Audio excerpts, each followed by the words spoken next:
Your best coping mechanism when you're going through a painful breakup to where you can't stop thinking about that person, you can't seem to get over it and just move on, is redirecting your focus. Now, when I say that, I do not mean make yourself busy and distract yourself. See, most people hear that and they'll think, okay, I'll just put more time in at work or whatever. I'll be more productive there.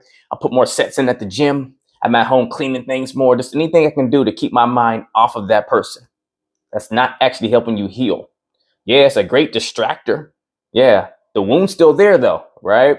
And see, what happens is over time, you distract yourself long enough, the sting of the pain kind of dies down, but the wound has not been addressed. And that's the very way you wind up with baggage. And then you go into your next relationship down the road, they do something that resembles your ex, and then you get triggered, right? And you have this lash out or this outburst, and you're like, I don't know where that came from, because you never actually addressed the core wound that was still there needing your attention. So don't distract yourself, redirect your focus. And where you're redirecting it, back to you, right? So here's what I want you to do. Anytime your ex comes into your mind, I want you to ask yourself this one simple question. If I'm focusing on my ex, what am I not focusing on for myself, right? Every time, make a habit of it. Because what it's going to do is going to start getting you to ask yourself, okay, if I'm focusing on them, what am I not focusing on for me to nurture myself? What am I not focusing on to give myself the love I need, for the affirmations that I need? What am I not doing for self-care? Am I not taking myself out on a date for myself? Am I not doing something that I love as a hobby? What am I not doing to pour into me every time I'm focusing on them, right? Now look, here's the second question I want you to ask yourself, because I know that can even be a challenge. You start doing that stuff, it's going to start to help you, but sometimes that ex might still slip into your mind. So I want you to ask yourself this second question.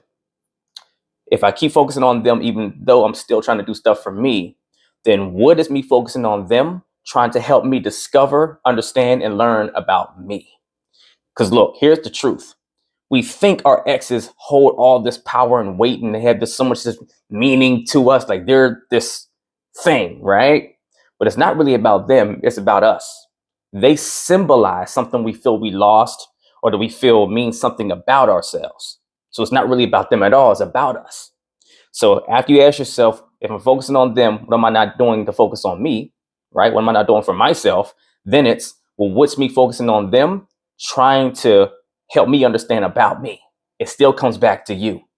If you really take this serious that way and you really put all your efforts into trying to answer those questions in that regard, you start taking the actions to nurture you the right way, I guarantee you'll start to heal that wound the healthy way and truly detach from your partner and not just distract yourself from them to where you get into a situation where you look up, you got to avoid seeing them on social media. You see them out in public somewhere, you got to go the other way because you haven't prepared yourself to digest them not being a thing for you anymore, because you've been avoiding them and what they mean to you versus getting clear on what that message is trying to tell you and offering it what it needs so you can nurture it yourself and they can stop having that placeholder in your mind. Now, if you want help on how to actually do this the most effective way with the proper tools to make sure it's fail-proof for you, reach out to me. Let me help coach you to get there. Don't try to struggle through a process that you're not built to do so if you're not getting the results on your own. Try it first on your own, right? But if you're hitting a wall and you can't get there and you can't see the light at the end of the tunnel, let me help you see that light and get there like I do for all of my clients. I don't want you suffering unnecessarily. But I'll say this as well. If you're not serious about that, you really don't want to put the work in, don't waste my time. Because I only want to work with people that want to get there and heal and get to the side of the tracks that I have and I do for all my clients. Let's get it.